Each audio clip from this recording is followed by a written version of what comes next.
This channel does not promote any violence, harmful, or illegal activities. All content provided by this channel is meant for an educational and information purpose only. চা বাগান ইস্যুতে উত্তপ্ত হলো রাজ্য বিধানসভা। বুধবার বিধানসভার ভিতরেই বিক্ষোভ দেখান বিজেপি বিধায়করা এবং তারা অভিযোগ তোলেন যে চা শ্রমিকদের যে ন্যূনতম মজুরি রয়েছে সেটাও এখনো পাওনা রয়েছে। তাদের মজুরি বৃদ্ধিরও দাবি জানিয়েছেন বিজেপি বিধায়করা। এবার চা বাগান ইস্যুতে উত্তপ্ত হয়ে উঠল রাজ্য বিধানসভা, রাজ্যের আইনসভা এবং আজকে বিরোধী দলের বিধায়করা, বিজেপির বিধায়করা তারা একজোটে রাজ্য বিধানসভার সদনের ভেতরেই তারা বিক্ষোভ দেখাতে শুরু করেন।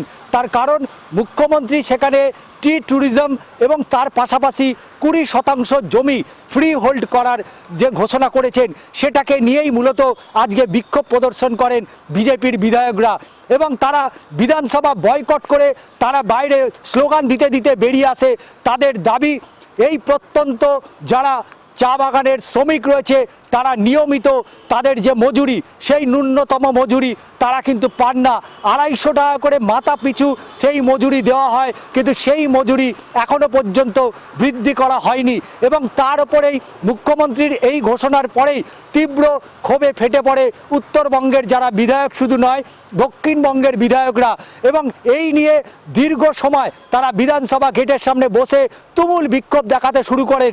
যদিও আলিপুর দুয়ারের বিধায়ক সুমন কাঞ্জিলাল জানিয়েছেন যে এক্ষেত্রে যে বিক্ষোভ দেখানো হয়েছে সেটা একেবারেই প্রত্যাশিত বিক্ষোভ নয়। তার কারণ মুখ্যমন্ত্রী তিনি রাজ্যের উন্নয়নের স্বার্থে তিনি কাজ করছেন, তার উন্নয়নে বাধা দেওয়ার চেষ্টা করেছে বিজেপি বিধায়করা। যেহেতু তারা জানে যে চা বাগানে তাদের যে মাটি, শ্রমিকদের যে বিশ্বাস বিরোধীদের কাছ থেকে সরে গেছে, কারণ চা বাগানের শ্রমিকদের স্বার্থে এই রাজ্যের মুখ্যমন্ত্রী মমতা বন্দ্যোপাধ্যায় একাধিক পদক্ষেপ নিয়েছেন। আজকে আপনারা সকলেই জানেন যে আমাদের যে ডুয়ার্সের যে জঙ্গল, প্রকৃতি, চা বাগান সব একসঙ্গে, ফলে স্বাভাবিকভাবেই সেখানে ট্যুরিজমকে বা পর্যটনকে এগিয়ে নেবার জন্য সেখানে টি ট্যুরিজমের একটা বড় ভূমিকা থাকে এবং এই বিষয়টিকে মাথায় রেখে মুখ্যমন্ত্রী আগেই 15% যে কথা বলেছিলেন সেটা সম্প্রতি তিনি বাড়িয়ে 30% কথা একটা বলেছেন।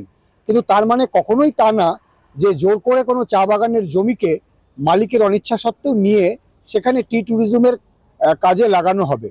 যদিও উত্তরবঙ্গে আরও এক বিজেপির বিধায়ক বিশাল লামা জানিয়েছেন যে সেখানে যে সমস্ত চা শ্রমিকরা রয়েছেন তাদের ন্যূনতম মজুরি এখনো পর্যন্ত বৃদ্ধি করা হয়নি। শুধু তাই নয়, তাদের 200-250 বছরের যে জমি সেই জমি কেড়ে নেওয়া হবে এমনটাও কিন্তু অভিযোগ করেছে। এখন নিজের যে এক্সিস্টেন্স সেটা তো আগে, হ্যাঁ, আমাদের যে জমি আগে আমাদেরকে তো দেওয়া হোক, তারপর সরকার কি করবে করুক না। আমাদের জায়গা 1953 সালে যেই জায়গা মানে বিধানসভায় আইন হলো যে সম্পূর্ণ যে চা বাগানের জমিগুলা উইদাউট সার্ভে, প্রপার সার্ভে আমি বলবো, তখনকার সরকার নিয়ে নিল, ঠিক আছে, সরকারের কাছে আছে। পরে এই সরকার কি করলো, state acquisition act 1953 section 6 subsection 3 আপনারা খুঁটিয়ে দেখবেন, ওখানে এরা কি করছে, আমাদেরকে কোনো সার্ভে না করে, জিজ্ঞাসা না করে তাদের ওখানে কর্পোরেটদেরকে দিয়ে দিয়েছে। আমাদের পূজা ঘর, আমাদের নিজের বাড়ির জমি, আমাদের যে শ্মশান ঘাট থেকে নিয়ে সব লিজে দিয়ে দিল, মানে কর্পোরেটদেরকে দিয়ে দিল। এটা অন্যায় হলো না? সব মিলিয়ে রাজ্য বিধানসভায় বুধবারেও চা বাগান ইস্যুতে সরগরম হয়ে ওঠে এবং শুধু তাই নয়, এর পাশাপাশি আরও যে বিষয়টা উঠে আসে ভারত ভুটান যে জল সীমান্ত, সেই জল সীমান্ত নিয়েও কিন্তু আজকে বিজেপির ভূমিকা নিয়েও প্রশ্ন তুলেছেন পরিষদীয় মন্ত্রী শোভনদেব চট্টোপাধ্যায় থেকে শুরু করে সুমন কাঞ্জিলাল এবং স্বাভাবিকভাবেই সেই যে ইস্যুতে ইতিমধ্যেই সরগরম রাজ্য বিধানসভা। চিত্র সাংবাদিক পার্থ চক্রবর্তীর সাথে সঞ্জু সুর এবং ষষ্ঠী চট্টোপাধ্যায়ের প্রতিবেদন, আর প্লাস নিউজ, কলকাতা।